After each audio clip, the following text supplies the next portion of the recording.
Hey everybody, my name is Vance.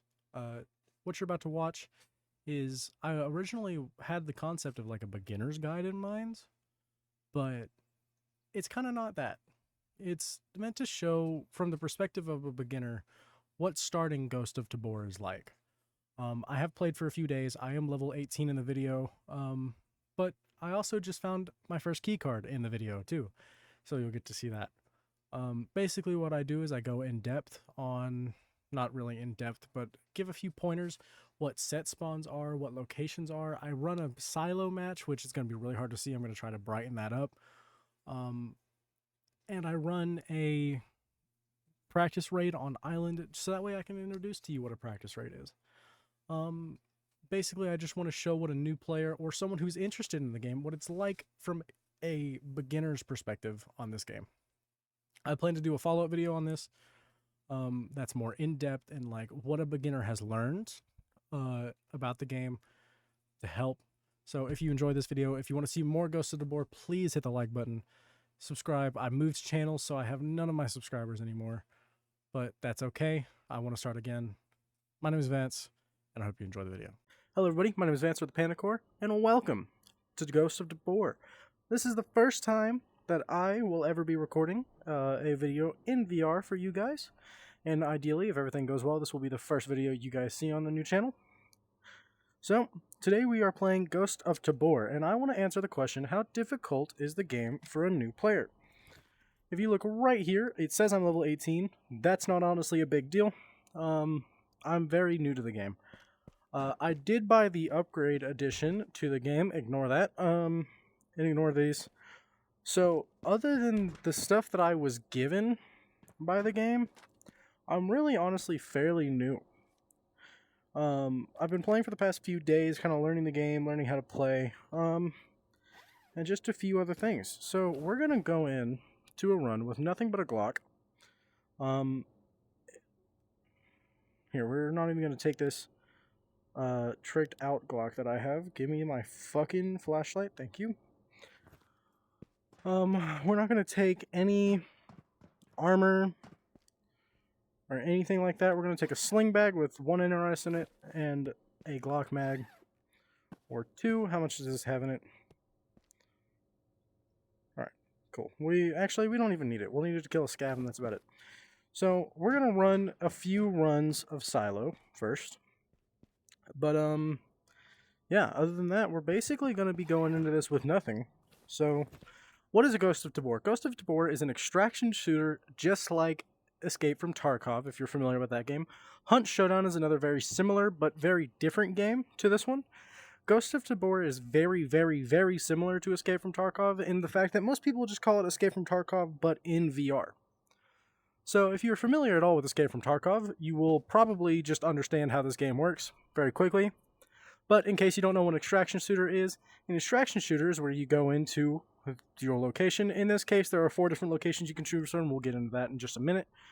But you go in to an extraction shooter with basically whatever you want. You can go in with nothing like I am, or you can go in with a full kit and any other weapons you want. There is a consequence though. If you go into the game with nothing and you come out with something, you get to keep it. If you go into the game with something and you come out with nothing, that sucks. You just lost everything you had. So that's what makes this game fun. To me, personally. Again, I'm in love with this game. I bought the normal version of it actually a while ago, and I can actually prove that because I have the wipe rewards. I think the only one I still have because I used the other ones because I was having fun. This is a wipe reward, I believe. Here, we can even check it. Just toss it in here. Boink. Yeah, see? Hat wipe reward. I also have the Golden Deagle and the Golden Mac 10, or Mac 11, whatever it is. I just like to, when I first got the game, it was on Quest 2. Before it ever came out officially, it was on App Lab. I refunded the game because I didn't really like the performance, but I did enjoy the game, and I wish I had a PC to play it. Fast forward to now, just a few weeks ago, it came out on Quest 2 store officially. I cannot believe I just whiffed both of those. It came out on Quest 2 store officially, I believe February 8th. I could be wrong on that, forgive me if I am. But when it came out, it basically just kind of when it finally came out, a new wipe happened. It's blown up in popularity since then. I decided to give it a second try. I've been in love with the game since. I play every so often with my friend Cole on Quest 2. But I'm currently playing on the PC VR version because if you didn't know, I got a PC recently. Loving it, as you can see, Oculus PC. So, getting into the maps of Ghost of Tabor, you have 4 maps in this game. You have Island of Tabor, which is a difficult map, and it's night variation, of course. It's a big map that's very difficult because there's so many players and a lot to cover, and it's very open. So it is difficult in some sense, but it is also very rewarding. It has a much better pull. If you're new to the game, I both encourage and discourage you from going to Silo. It's a very small map, very easy to learn the spawns, the loot locations, the set spawns, stuff like that. But it is also very easy to just get killed in a matter of seconds. So it's really difficult and really annoying. Also, a setting you're going to want to be in mind of is proximity chat. Proximity chat in this game works by detecting your microphone, speaking out loud, and other people in the game can hear you, whether they're in a call or not. So if you're familiar with like how PlayStation calls work, or I think even Xbox calls, if you are in a party with somebody on a PlayStation or on an Xbox, you can see when people are in game chat, but you can't actually hear them in game chat. So that's not a thing in this game. If you're in an Oculus call with somebody on your VR, you're playing with your buddy, you can hear people who are speaking in game chat in the other room. So that can alert you to where you are. So a setting you might want to keep in mind is the fact that you can actually go here, go to your audio, and have your microphone muted by default. It does not mute your mic. What the fuck? It does not mute your mic, but if you look right here on your watch, see that little red light? If I do this and click my A button, suddenly it's green. This means people can hear me in game chat. As a creator, you don't want to have that on. So what do we do now? Let's go ahead and jump into a raid. We're going to start Silo. Again, very small map, very easy map to learn. Good for beginners and also bad. It's very, very punishing if you're not careful. And I'm not the best at this game. Again, I started a few days ago. I just started playing a few days ago, but I'm already level 18. I bought the bonuses, so that's why I have my traders all the way at level 2 already, which I would recommend doing if you get into the game. Play the game for a few hours, enough in the return period to where if you don't like the game, you can return it. But if you get into the game, go ahead and buy one of the upgrades. It just gives you so much. I would recommend the Nuclear Knight upgrade. It's only $20, and it gives you everything from the other ones. So Silo is not good because it's very dark. That's the problem here. It's also a very tight map. So, and you can already hear people starting to shoot. So basically, we're going to have to run around here and make sure we don't die. But we've only got a pistol. So that becomes very difficult to do if you're not familiar with shooting games. There are also NPC enemies, just like that guy, called Phoenix. Or Scavs, if you're familiar with Tarkov. They're not very good. Their AI kind of sucks. But that's okay. So, the devs, I believe, are working to make them more difficult. But at the moment, they're just kind of brain dead. Holy shit. This pistol suppressor? Sick. And an extra Glock mag. Hell yeah, man. So, basically how this game works is you need to loot. You need to find loot, you need to get loot if you want to have anything to use. You can also buy stuff, to be fair, but you have to make the money for it. And if you don't have the money, then that sucks. I guess we'll take a chest carrier. Because most of the time, people are going to be more kitted than you, and you're not going to be very kitted, especially if you're a new player. Honestly, this gun kind of sucks. So a lot of people are going to be more kitted than you are, and you're just not going to have a good time. But that's okay. You're going to die a lot at first, and that's kind of the point. You're supposed to die in this game. But you can really do whatever you want. You can come in kitted, because when you start the game, they do give you bonus stuff. And if you buy a better version of the game, you get more shit. But yeah, that's a scav.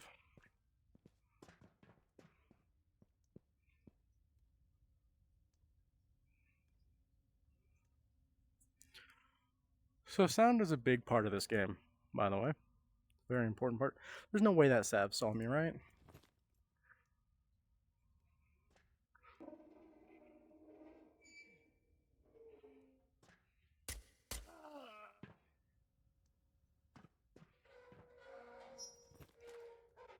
You need to listen to the sounds that you make, the sounds that other people make, and the sounds the scavs make.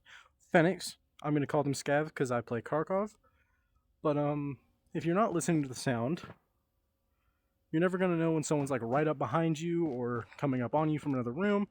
And you could honestly have a really bad time if you're not careful. Actually, I'm going to take that bandage. So here's the thing about Silo, right? Very, very tight map, very close quarters. No, not very. It's the most, I would say, beginner friendly map, while also simultaneously not being beginner friendly at all. I'll take it. Give me my SKS. Where do you rack this thing? Bullpup. Okay. It is both simultaneously the beginner friendly map and the not beginner friendly map. Because the dudes that like to come in here are either people who have nothing, because they either just started or they just don't want to bring in loot, or they have everything. So you either die to a guy who has nothing, you die to a guy with everything, or you kill a guy who has nothing. Or maybe if you get lucky, or if you're good, you can kill a guy who has a lot. But it really, honestly, rarely does happen, especially if you're under-kitted, kind of like I am. That's a scav walking around. So if you listen to actually... Whoa, rubber band, holy shit. So if you actually listen to the sounds that scavs make, they sound very different from like when a player's like walking around. Like a scav will walk. Players rarely walk unless they're trying to sneak up on you. So you really never have to worry about that, honestly. This place has been looted, damn. So, quick little detail about Silo. If you come in here, there are streamer items in this map that are worth 20,000 Karunas each. 20,000 Karunas are your currency in this game. One spawns right here after the streamer tweak. It's a cheese. It's a little block of cheese. Pick that up. That's worth 20,000. One spawns around here, and that is a bottle of hot sauce. Another very good 20k item, if you get lucky enough to find it. But everybody knows about those spawns if they're playing this game, unless they're brand new, which, you know, now you do too. But like, still, you can make it here. That's worth it. That's a key card vault. You can't get in there yet. We'll talk about that later. But like I've said before, this map is both the beginner and the not beginner friendly map. This is where I learned to play the game. This is where I kind of fell in love with it. Just because I like PvP. Did nobody really go for Skull this whole time? Someone started at cheese and then didn't take it.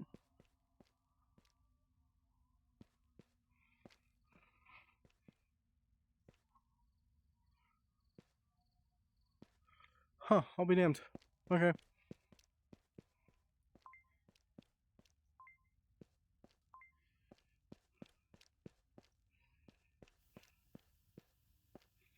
Where are these exfils? That's Skull. Okay. So, as you play the game, you'll learn the spawn locations, you'll learn the exfil locations, stuff like that.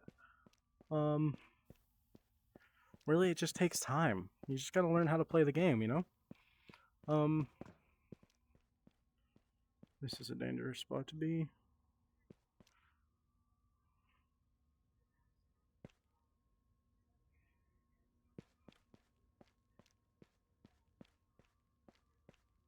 No one ever gets this crate. Okay. That's my first time ever finding a key card. We're going to go ahead and extract with that.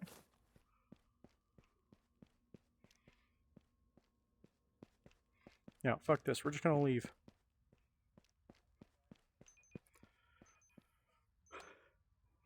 Crouching down in real life, by the way. Okay. So, like you just saw there, let's go back to the safe house and I'll talk after that. Okay, so as you guys just saw in that last raid, we just found an orange key card. So, what do key cards do in this game? Well, we'll jump into a training raid and I'll show you. Here's another cool thing, by the way, about the game. They're called training raids. If you look at any of these maps, you see deployment and training. See, we can go to silo again, we could go to island, whatever. The thing about training raids, whatever you go in with, you don't lose. Whatever you get, you don't keep. But you can learn the map that way. So if you need to learn silo, you need to learn the spawns, you need to learn the locations, run a few training raids. The only things that'll be there is scavs. Those are the only things that'll be there. You don't get to keep anything, unfortunately, but you also don't get to lose anything. So there's a bright side. Alright, so now that we're in island, this is a training raid, don't forget, we're going to go to orange key card. So what does orange key card do for you? Let's see where we're at. Alright, we're right next to prison. So here's the thing. You have 3 key cards in this game. You have orange key cards, purple key cards, and green key cards. It's actually really good that we spawned at prison because I can actually show you the difference. So key cards are one-time uses. They have the 3 different types of key card do 3 different things. Your orange key card opens extracts that also have loots in them. So they're a mix between vaults and extraction points. But like you just kind of do both. Can I not like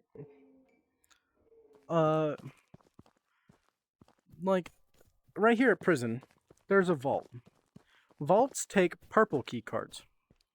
Extraction vaults take orange key cards. And there's one more type of key card in the game that's called a green key card, which does something special. And I will tell you what that is in just a second after I take down this scab that's right over here. Hey guys, Editing Vance here again, because I'm a dumbass and never actually explained what a green key card actually does. So basically what a green key card does is it opens a vault in a specific map. So, there you go. As you can see, we have an orange key card, but this one requires a purple key card. So we can't use this key card to get in here. But if you look in here, there's a bunch of fucking loot. High tier loot, might I add. So, if we run all... Well, actually, let's go upstairs. There could be a purple key card upstairs. There's a thing in this game called set spawns. Nothing. Okay, there's a thing in this game called set spawns. They're not guaranteed spawns, but if something does spawn there, it'll be at one of those spots. For example, a graphics card spawns right here. I'll get into what graphic cards mean here in just a little bit. Hey, Editing Vance again. Guess what? Dumbass didn't explain what a graphics card is. So, in this game, graphics cards are used to mine for the currency of the game. So, you basically, if you find a graphics card, you can start building towards passive money, which is incredibly helpful for later on. So, there you go. Hopefully this is the last one I have to do. Probably not. A key card can spawn right here on this desk. I think it may be a purple key card or an orange key card, but I think it's just an orange key card. I could be wrong, and if you know about it, please correct me in the comments. I'd love to learn. But basically, you also have a chance to get a key card through like a drawer or anything like that, but it's very unlikely. I think it's like a 1% chance to find a key card in a drawer or a crate. But in certain moments, it does happen. Welcome to research. I like to call this research. Some people will call this labs. Really doesn't matter, whatever you prefer. But another thing to learn about the game, we'll talk about it right here. Mags. If you want to know how many ammo if you want to know how much ammo you have in a magazine, you need to give it a shake. If you shake the magazine, it'll vibrate your controller 1 to 3 times.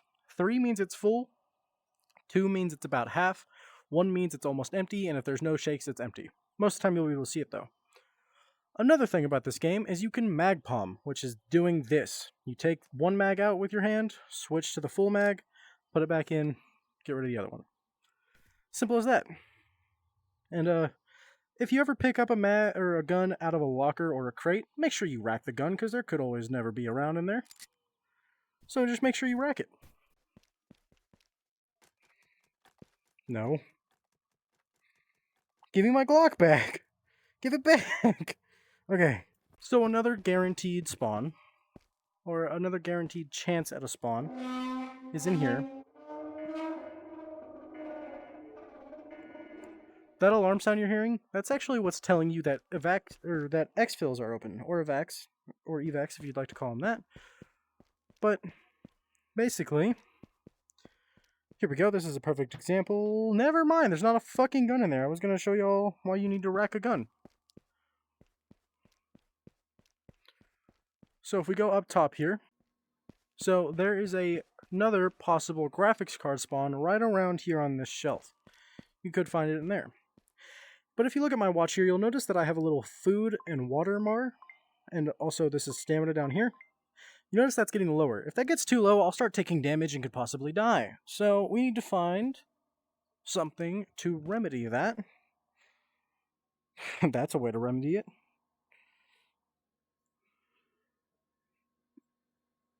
Also, by the way, if you're in an actual match, take any and all attachments you find. They sell for a lot. Just slap them bitches in there. No problem.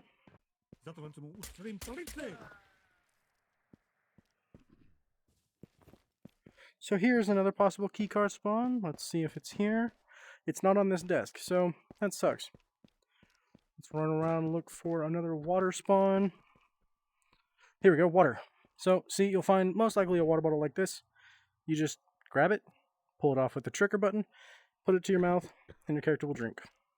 So let's get nice and thirsty. Chuck that away. Ooh, what the hell? Oh, that's standard powder, never mind. That's still a good find, it's a training raid and I don't care. Here's another water bottle, we'll get nice and hydrated. Tommy gun.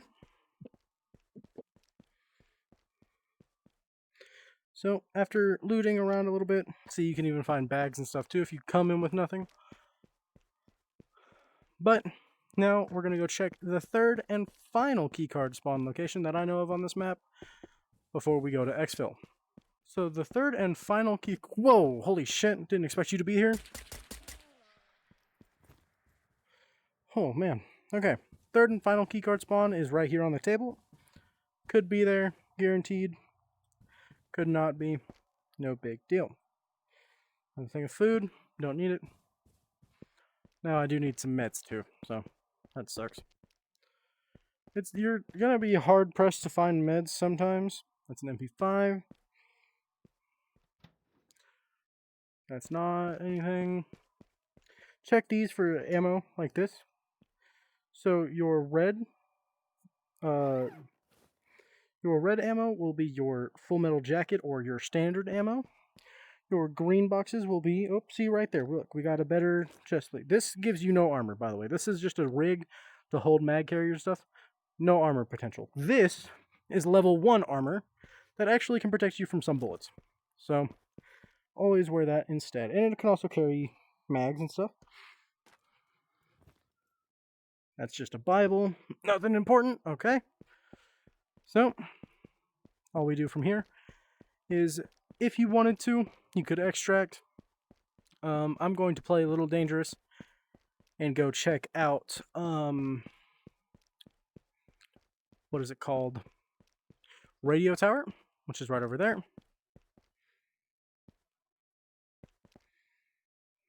I'm dead. I'm alive. Fucking barely, but it's fine. Hopefully don't run into a scav that wants to kill us.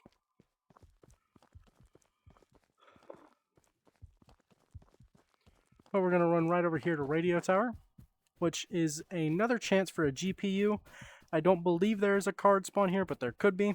So keep that in mind.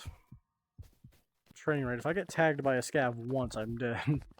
Like that motherfucker right down there. You saw him?